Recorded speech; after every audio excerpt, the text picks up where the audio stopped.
Russian लड़कियां भारतीय लड़कों की है दीवानी, पर क्यों रशियन लड़कियां भारतीय लड़कों से शादी करने के लिए बेताब रहती हैं, जानेंगे वीडियो में। और नोरा फतेही ने आखिर ऐसा क्या कर दिया कि लोग उन्हें देशद्रोही बोल रहे हैं। रतन टाटा के बाद टाटा कंपनी का अगला वारिस कौन होगा, और पत्रकार रवीश कुमार की लव लाइफ के बारे में कुछ ऐसी बातें जो आपको नहीं पता होंगी, और इस खूबसूरत टीचर की एक ऐसी सच्चाई जो आपके होश उड़ा देगी। और कतर देश में महिलाओं की जिंदगी कैसी होती है, करेंगे आज इसका खुलासा। Fact number 12। दोस्तों, आजकल रशियन लड़कियां भारतीय लड़कों को शादी के लिए बहुत ज्यादा पसंद करती हैं। आए दिन ऐसे मामले देखने को मिलते हैं जहां पर एक भारतीय लड़के और रशियन लड़की की शादी होती है। तो ऐसे में क्या वजह है कि रशियन लड़कियां भारतीय लड़कों को ज्यादा पसंद करती हैं, आइए जानते हैं। असल में रशिया में शादी को ज्यादा सीरियस नहीं लिया जाता और वहाँ पर बहुत ज्यादा डिवोर्स होते हैं। वहीं हमारे यहाँ शादी को जन्मों जन्मों का रिश्ता माना जाता है। रशियन लड़कियों को भारतीय लड़के बहुत ही ज्यादा वफादार लगते हैं और उनके मुताबिक भारतीय लड़के धोखा नहीं देते। इसके अलावा भारत की संस्कृति भी रशियन लड़कियों को भारत की ओर आकर्षित करती है और बहुत सारी रशियन लड़कियां भारत में आकर यहीं शादी करके बसना चाहती हैं और बस भी जाती हैं। Fact number 11। Famous dancer Nora Fatehi को इस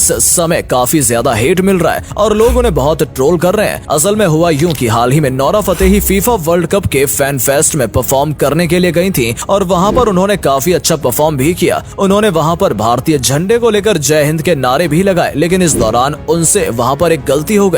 उन्होंने कुछ सेकंड्स के लिए तिरंगे को उल्टा लहरा दिया, जो भारतीय लोगों को बिल्कुल भी पसंद नहीं आया और इसी वजह से लोग सोशल मीडिया पर नोरा को ट्रोल कर रहे हैं। लोगों के मुताबिक नोरा ने ऐसा करके भारतीय झंडे का अपमान किया है। वहीं कुछ लोगों का ये मानना है कि नोरा ने ऐसा जानबूझकर नहीं किया, बल्कि ऐसा उनसे गलती से हो गया। आप इस बारे में क्या सोचते हैं, हमें कमेंट करके जरूर बताइएगा। Fact number 10। इस समय टाटा कंपनी के अंडर में 100 से भी ज्यादा कंपनियां हैं जिन्हें रतन टाटा संभाल रहे हैं, लेकिन अब रतन टाटा की उम्र काफी ज्यादा हो चुकी है। ऐसे में क्या आपको पता है कि रतन टाटा के बाद टाटा की सभी कंपनियों को कौन संभालेगा? असल में रतन टाटा इस बात को अच्छी तरह से जानते हैं और इसलिए उन्होंने 2012 में साइरस मिस्त्री को टाटा कंपनी संभालने की जिम्मेदारी दी थी, लेकिन साइरस मिस्त्री अपनी जिम्मेदारी अच्छी तरह से संभाल नहीं पाए, जिसके बाद 2016 में रतन टाटा ने उन्हें हटाकर फिर से कमान संभाली। लेकिन 2017 में रतन टाटा को नटराजन चंद्रशेखरन के रूप में एक जिम्मेदार इंसान मिला और रतन टाटा ने उन्हें यह जिम्मेदारी सौंप दी। इस समय नटराजन चंद्रशेखरन ही टाटा सन्स के चेयरमैन हैं। अब ऐसे कयास लगाए जा रहे हैं कि नटराजन चंद्रशेखरन ही टाटा के बाद इस कंपनी को संभालेंगे। हालांकि ये पक्का नहीं है और हो सकता है कि आने वाले समय में इसमें कुछ ट्विस्ट भी आए। Fact number 9। सोशल मीडिया पर यह 45 साल की महिला बहुत ज्यादा वायरल हो रही है। इसका नाम है जोलीन दियाज, जो कि दिखने में बहुत ही ज्यादा जवान लगती है। उनकी उम्र 45 साल है, पर यह देखने में किसी 20-25 साल की लड़की की तरह लगती है।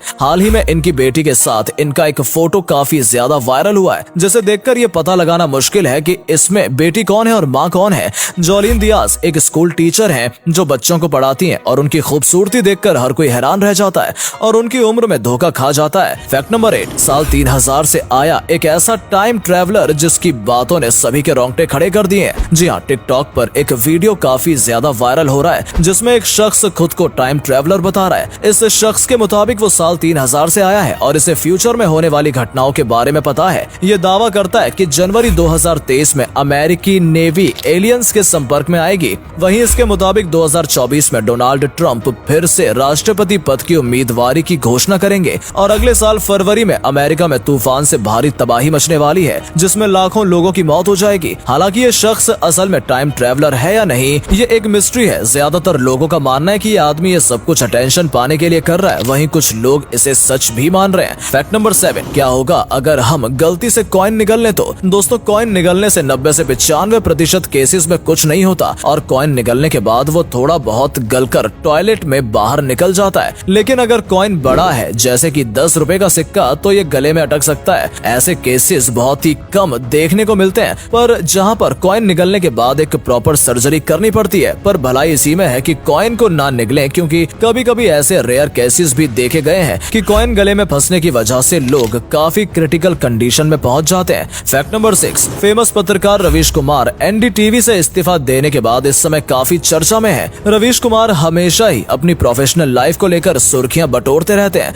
लेकिन आप में से बहुत ही कम लोग उनकी पर्सनल लाइफ के बारे में जानते होंगे। आइए आपको बताते हैं रवीश कुमार की लव लाइफ के बारे में। दोस्तों, रवीश कुमार की शादी नैना दास गुप्ता से हुई है, जो कि दिल्ली यूनिवर्सिटी के लेडी श्रीराम कॉलेज में हिस्ट्री की प्रोफेसर है। नैना और रवीश की मुलाकात कॉलेज में हुई थी, जिसके बाद बाद धीरे धीरे इन दोनों में प्यार हो गया और 7 सालों तक डेट करने के बाद रवीश कुमार ने परिवार वालों से अलग होकर नैना से शादी की थी। इस समय रवीश कुमार की 2 बेटियां हैं और वो अपनी पत्नी के साथ ही रहते हैं। फैक्ट नंबर 5, अभी स्क्रीन पर आप जो जीन्स देख रहे हो ये हाल ही में एक नीलामी के दौरान लाखों रुपए में बिकी है। अब आप सोचकर हैरान तो हो ही गए होंगे कि इस फटी पुरानी जीन्स को लाखों रुपए में किसने खरीद लिया। दरअसल साल 1880 में इस जीन्स को एक खदान से निकाला गया था, जो कि इतनी पुरानी होने के बावजूद भी आज पहनने लायक है। मतलब ये जीन्स बहुत ही ज्यादा खास है और इसी वजह से हाल ही में एक नीलामी में 2 लोगों ने मिलकर इस जीन्स को 62 लाख रुपए में खरीदा। इन लोगों के मुताबिक वो इस जीन्स को आगे इससे भी ज्यादा कीमत में बेचेंगे। फैक्ट नंबर 4, आज अमेरिका बहुत ही ज्यादा विकसित और एडवांस दिखता है, लेकिन आज से 100 साल पहले अमेरिका की तस्वीर कुछ अलग ही थी। आइए जानते हैं 100 साल पहले के अमेरिका के बारे में। दोस्तों, आज से 100 साल पहले अमेरिका में एवरेज हर एक इंसान की सालाना कमाई $500 के करीब होती थी और बहुत ही कम लोग ऐसे होते थे जिनके पास टीवी होता था। टीवी और कार के दामों में केवल $100 का ही फर्क था, यानी कि एक टीवी के दाम में थोड़े पैसे ऐड करने के बाद आप एक कार खरीद सकते थे। उस समय अमेरिका में ज्यादातर अरेंज मैरिज ही होती थी और महिलाओं को बहुत ही कम अधिकार प्राप्त थे। महिलाओं को वोट डालने तक की इजाजत भी नहीं थी। लेकिन धीरे धीरे अमेरिका बदला और आज अमेरिका इससे बिल्कुल अलग हो चुका है। फैक्ट नंबर 3, जहां आजकल के दौर में लोग अपने माँ बाप को बोझ समझते हैं और बुढ़ापे में उन्हें सहारा देने के बजाय उन्हें धक्के मारकर घर से बाहर निकाल देते हैं, वहीं मिलिए जबलपुर के कैलाश गिरी से, जो पिछले 20 सालों से अपनी बूढ़ी अंधी माँ को अलग अलग तीर्थ स्थलों के दर्शन करवाने के लिए पैदल यात्रा कर रहे हैं। इन्हें कलयुग का श्रवण कुमार भी कहा जाता है, क्योंकि आज के इस दौर में अपनी माँ के लिए इतना सब कुछ करना बहुत मुश्किल है। अभी तक ये 37,000 किलोमीटर की यात्रा तय कर चुके हैं और इनके मुताबिक ये आगे भी अपनी माँ की इच्छा को पूरा करने के लिए ऐसे ही यात्रा करते रहेंगे। और अगले फैक्ट पर जाने से पहले इस फोटो को ध्यान से देखिए और बताइए आपको कौन दिखाई दे रहा है। इससे पता लगेगा आपका दिमाग और आपकी आंखें कितनी तेज हैं। आपको मिलते हैं 5 सेकंड। फैक्ट नंबर 2, 19वीं शताब्दी में पर्शिया की राजकुमारी जहरा खानम ताज एस सल्तनेह को उस समय की सबसे ज्यादा खूबसूरत महिला माना जाता था, जिनकी तस्वीर आप अभी देख रहे हैं। भले आपको ये कुछ खास न लगे, लेकिन उस समय उनकी दीवानगी लोगों पर इस तरह से छाई हुई थी कि कहा जाता है कि 145 लोगों ने इन्हें शादी के लिए प्रपोज किया था और जब ये उन्हें नहीं मिल सकी तो उनमें से 13 लोगों ने खुद को खत्म कर लिया। आप जानकर हैरान हो जाएंगे कि ये राजकुमारी बहुत ही ज्यादा मोटी थी और इसके चेहरे पर मूछें भी थी, लेकिन इसके बावजूद भी नौजवान इसके दीवाने थे। फैक्ट नंबर 1, कतर आज के समय में काफी ज्यादा तेजी से तरक्की कर रहा है। कतर के लोगों की जिंदगी बहुत ही ज्यादा लग्जरी होती है। ऐसे में क्या आपने कभी जानने की कोशिश की है कि कतर में महिलाओं की जिंदगी कैसी होती है? आइए आपको इस बारे में बताते हैं। कतर में महिलाओं की जिंदगी कैसी होती है, इसको लेकर काफी मतभेद है। जैसे कि कतर के कानून के हिसाब से वहाँ पर महिला और पुरुष दोनों ही बराबर हैं, लेकिन कतर में कई ऐसे रूढ़िवादी परिवार हैं जहाँ पर महिलाओं को कुछ भी करने से पहले पुरुष गार्जियन की इजाजत लेनी पड़ती है और महिलाओं को यहाँ पर हिजाब पहनना जरूरी होता है। वहीं कुछ रिपोर्ट्स ये दावा करती हैं कि कतर में सभी एक बराबर हैं और महिलाएं भी कतर के विकास में बराबर की हिस्सेदारी निभा रही हैं। तो दोस्तों, आज के लिए बस इतना ही। उम्मीद है आपको ये वीडियो अच्छा लगा होगा। सिर्फ वीडियो देखिए ही नहीं, बल्कि लाइक और शेयर भी कीजिए और कमेंट में बताइए आपको ये वीडियो कैसा लगा। धन्यवाद।